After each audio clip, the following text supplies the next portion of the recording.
Hoy es 8 de octubre y quiero compartir contigo una crónica. Es la crónica con el último sobreviviente del Huáscar que escribió Alfonso Tealdo, aquel periodista de hace ya algunos años que fue bastante crítico, bastante ácido a la hora de redactar, de hacer sus entrevistas y tal. Y él entrevista al último sobreviviente que por aquellos años quedaba del Huáscar, 1942. Así que comparto pantalla y voy a leer lo que fue esta entrevista. En ocasión de la conmemoración del combate de Angamos, tengo el agrado de difundir una crónica de mi padre, esto lo escribe la hija de Alfonso Tealdo, publicada en la revista Turismo en 1942. Y este fue precisamente el último sobreviviente del Huáscar. Nació en Lima el 27 de marzo de 1862, hijo de don Juan Elías Bonemaison y doña Gumercinda Torres. Era alumno de la Escuela Preparatoria Naval cuando estalló la Guerra del Pacífico.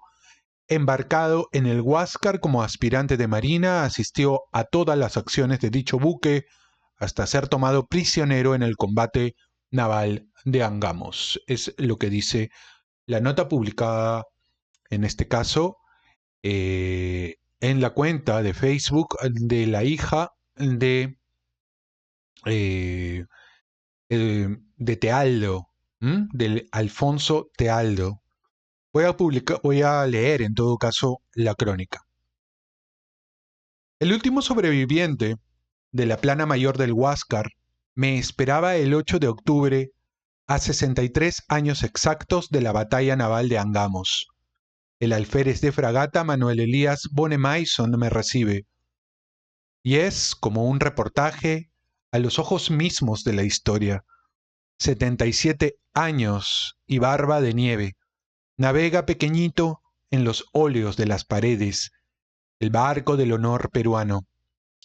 Navega como en el pecho de este hombre envejecido, como en el mío, como en el de todos los que sabemos que la historia es algo más que un libro que se abre, que se lee y que se cierra. Navega otra vez y otra vez en este día de sal en los labios y de pólvora en la frente. Surca las aguas el barquito blanco, el barquito que después fue pintado de rojo talcahuano, quizá sí para completar desde el destierro los colores del Perú. Y un niño de 14 años se acercó a Grau en 1879 y le dijo, «Yo quiero ser marino». Y Grau replicó, «Bueno». El Huáscar tenía 60 metros de longitud, 1.100 toneladas de desplazamiento y 2 cañones, metro y medio, la estatura de un infante, era lo que sobresalía de la obra muerta. ¿Por qué no iba a tener, pues, un guardiamarina de 14 años? El Huáscar. Año 1866. En los astilleros de Cammel, Laird, Birkenhead, está concluyendo la construcción de un barco diminuto. Es para la Armada del Perú y llevará el nombre de un emperador peruano. Es del tipo del Monitor, nave que aparece en la Guerra de Secesión de los Estados Unidos. 13 años más tarde, es el más famoso de los barcos, y es que son los astilleros de la fama los que lo agigantan por la gloria. El patriotismo lo eriza de cañones invencibles, el honor lo blinda, y es del acero que hacen los hombres con su desesperación y con su sangre. Es el más formidable blindado que ha cruzado los mares, dice Teodoro Roosevelt. ¿Cómo era el Huáscar? Y el señor Manuel Elías Bonemaison me dice, pequeño, con solo 2 cañones de cargar por la boca. La torre dentro de la cual giraban era movida a mano. Su blindaje era de 4 pulgadas y su andar de 12 millas por hora. No podía disparar ni para adelante ni para atrás, pues lo impedían el castillo de proa y la toldilla de popa, barco de carne y hueso. El O'Higgins nada más era 4 veces mayor. Los acorazados adversarios desplazaban 3.600 toneladas cada uno. Tenían 6.000 modernísimos cañones y su blindaje era de 9 pulgadas. ¿Qué iba a hacer la nuez contra el martillo en el diálogo del fuego? Nada más que esto. Batirse 6 veces, capturar 10 naves, bombardear puertos y sobre todo tener 7 capitanes en 2 horas. El arquitecto. El verdadero arquitecto del Huáscar, Miguel Grau, nació en Piura y su maestro fue un poeta. La orfandad fue su primera enseñanza, pues solitario como el monitor iba a ser. Y a esa edad en que los niños tienen lindos veleros para la laguna y arena en las playas, para sus palacios de arena, Grau ya es grumete en un buque ballenero. La vida le impuso buques de verdad y recorre mares y aprende idiomas, presta sus servicios en naves nacionales, en el Rímac, en el Vigilante y en el Ucayali. A los 20 años es guardia marina. En aguas chinas se le ve en 1862, marcha a Nantes en 1864 y trae al Callao las corbetas Unión y América. A raíz del Tratado Vivanco-Pareja, se ponen en juego sus sentimientos filiales. Se está muriendo su padre y ese lecho es como el barco del corazón que se hunde. Grau, empero, se sobrepone al dolor con rebeldía e intransigencia y combate en Aptao. El heroísmo ya le ha puesto un timón definitivo a su alma. Ya sabe que el crepúsculo del sol está lejos de la aurora. La carta. Desde su monitor en Pisagua, el 2 de junio de 1879, el Caballero del Mar escribe: Distinguida señora, un sagrado deber me autoriza a dirigirme a usted y siento profundamente que esta carta, por las luchas que va a rememorar, contribuya a aumentar el dolor que hoy justamente debe dominarla. En el combate naval del 21 próximo pasado, que tuvo lugar en las aguas de Iquique, entre las naves peruanas y chilenas, su digno esposo, el capitán de fragata don Arturo Prat, comandante de la Esmeralda, fue, como usted no lo ignorará ya, víctima de su temerario arrojo en defensa y gloria de la bandera de su patria. Deplorando sinceramente tan infausto acontecimiento y acompañándola en su duelo, con el penoso y triste deber de enviarle las para usted inestimables prendas que se encontraron en su poder y que son las que figuran en la lista adjunta. Ellas le servirán indudablemente de algún pequeño consuelo en medio de su desgracia, y por eso me he anticipado a remitírselas. Reiterándole mis sentimientos de condolencia, logro, señora, la oportunidad para ofrecerle mis servicios, consideraciones y respeto con que me suscribo a usted. Señora, muy afectuoso y seguro servidor, Miguel Grau. Angamos. Mientras el Huáscar esté en el mar, el Perú no será invadido, lo sabe Grau, el muy afectuoso y seguro servidor de su patria. El blindado más famoso del mundo no puede descansar. Ya no lo verá más el Callao, el lejanísimo puerto de la Esperanza. El 4 de octubre apresa al bergantín Coquimbo en Zarco. Hay moluscos y algas marinas en el casco del Monitor y limpian los fondos. Y limpiar los fondos es urgente. Pero, ¿qué importan 2 millas más o menos para el andar si la nave negra del destino es la que espera? Al sur, pues, siempre al sur. El Huáscar, el día 5 entra a Coquimbo, es descubierto y el enemigo ya sabe. Entonces, al norte, fallan las máquinas. El día 7, nuevas composturas. El 8, me dice el señor Elías Bonemaison, fuimos localizados. A la 1 de la madrugada entramos a Antofagasta. El Huáscar recorrió la bahía y salió, pero ya estábamos atrapados. A poco de navegar avistamos 3 humos por la proa. Eran 3 barcos enemigos, el Blanco Encalada, la Covadonga y el Matías Cousiño. Allí recorrimos la distancia de 30 millas y entonces nos creíamos a salvo. De pronto el vigía, desde la cofa, dio la voz. Humo a la vista, hacia el noroeste. Pero la emboscada no fue hecha en virtud de las leyes estrictas del mar. La pequeña nave tuvo que ser engañada. También había de luchar contra el gran acorazado de los falsos informes. El blanco Encalada está en malas condiciones, necesita ser reparado, se decía. Entonces el monitor no forzó sus débiles y pobres máquinas y a 9 millas por hora enfiló hacia el norte. Y entonces fue el grito del vigía, humo a la vista hacia el noroeste. ¿Serían los transportes que conducían tropas a Antofagasta, de acuerdo con las informaciones recibidas? En esta creencia pusimos proa a ellos sin preocuparnos de la primera división que estaba a la vista por fuera de tiro.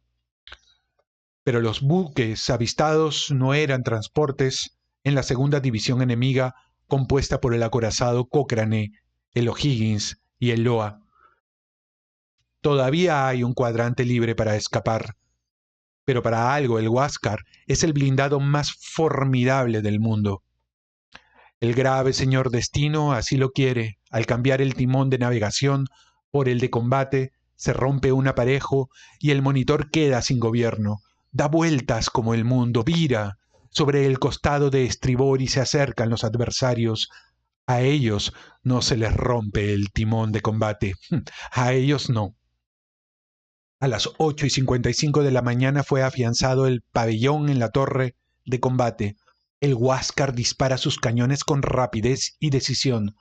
Formidables andanadas de artillería gruesa enemiga pasaban por alto, pero, acortadas las distancias, pronto fueron los blancos. El mar es enorme, pero a veces más pequeño que la gloria. A babor y estribor del Huáscar, a 500 metros apenas, hay acorazados enemigos. Se cierran los horizontes, horizontes de acero y de fuego. Ahora es una selva. El monitor ha perdido uno de sus cañones. No importa. En la torre de comando está Miguel Grau y enormes boquetes hay en la línea de flotación. Son muy útiles ventanas para que la historia mire. Son para la vista del agua, para que se hunda el pasado, pero el Huáscar no. Una nueva andanada destroza la torre de comando y hace volar al espacio el cuerpo de nuestro heroico jefe, que fue arrojado al mar por la fuerza de la explosión. El impacto hiere también mortalmente al teniente Ferré. El comandante Aguirre entonces decide lanzarse con el espolón contra el Cochrane. Pero el Cochrane no es el blindado más famoso del mundo. Tiene doble hélice y es un guerrero ágil. Gira sobre su eje y elude al Huáscar, y a 50 metros dispara toda su artillería. Y quedó en silencio el último cañón del monitor. No es nada, dice el comandante Aguirre herido, y muere sobre la cureña vencida. Los trozos de madera, los fierros retorcidos, los muebles y otros adminículos mezclados con los cuerpos humanos formaban un montón informe. Solo quedó en pie el doctor Rotalde. No había quedado del botiquín ni un instrumento, ni una venda, ni un remedio. Sí había un remedio. Entonces se hizo cargo del comando el teniente Rodríguez.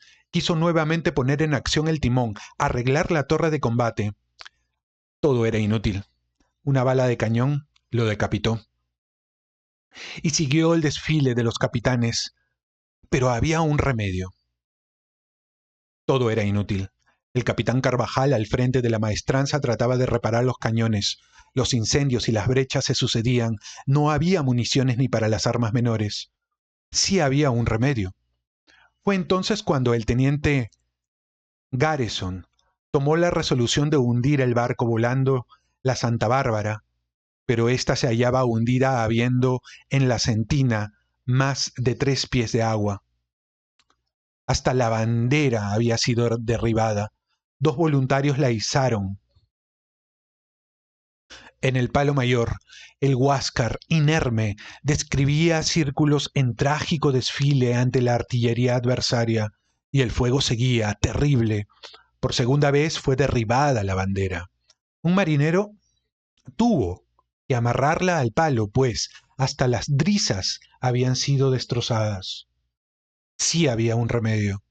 Entonces se dio la orden de abrir las válvulas para precipitar el hundimiento del Huáscar. La orden fue dada, pero era necesario parar las máquinas. A 50 metros estaban los barcos enemigos y fueron abiertas. ¿Había remedio? El teniente Palacios, descubierto sobre la torre, quemaba su último cartucho, un revólver contra acorazados. Eso es Angamos. El Huáscar quedó entonces a merced de las olas, mudo e indefenso, incapacitado para ofrecer la menor resistencia. Esperábamos solo el momento de hundirnos.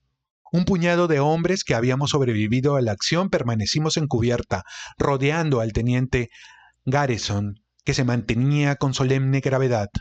Comprendió entonces el enemigo y ordenó a sus brigadas de abordaje la ocupación de nuestra nave. ¿Había remedio? La ocupación se efectuó precipitadamente por un número considerable de hombres armados y provistos de todo elemento de salvataje. Corrieron al cuarto de máquinas y, revólver en mano, exigieron el cierre de las válvulas. El teniente chileno Goñi se dirigió al teniente Garrison y le intimó que se arriara la bandera. La bandera, replicó, está amarrada al palo y no se puede arriar. Y conste, señor oficial, que usted la encuentra al tope de la nave. Había terminado la batalla. Fueron taponadas las vías de agua y apagados los incendios. El Huáscar fue varado en la playa de Mejillones.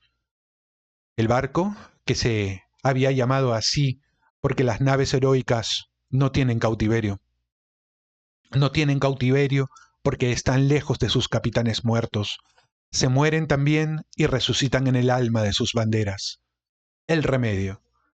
Y un niño de 14 años se acercó a Grau en 1879 y le dijo: «Yo quiero ser marino». Y Grau replicó: «Bueno». Y el niño fue a la guerra, y ahora tiene 77 años y barba de nieve. Y en los óleos de las paredes navega pequeñito el barco del honor peruano. ¿Había remedio?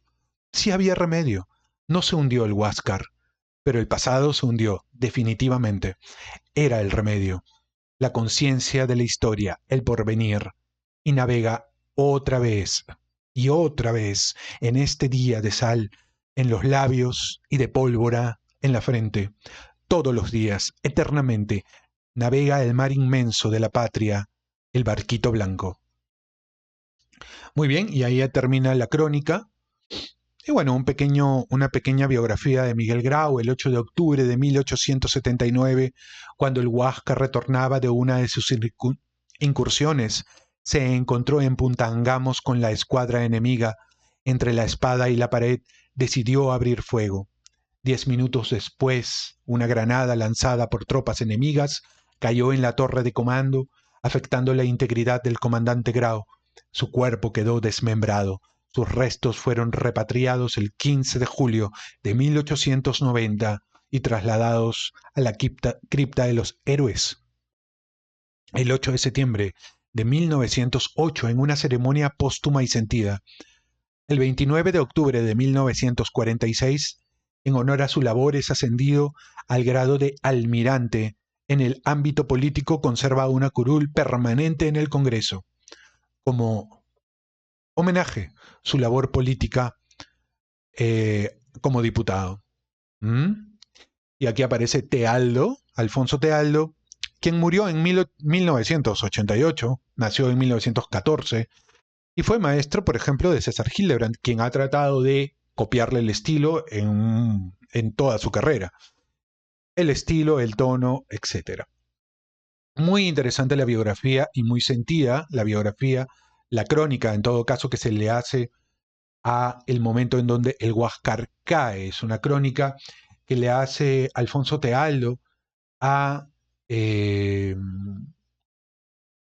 Miguel Elías Bonemaison, quien fue el último sobreviviente del Huáscar. Espero que les haya gustado esta pequeña semblanza, esta pequeña crónica que narra los momentos más saciados del hundimiento del Huáscar que hoy se conmemora y se recuerda.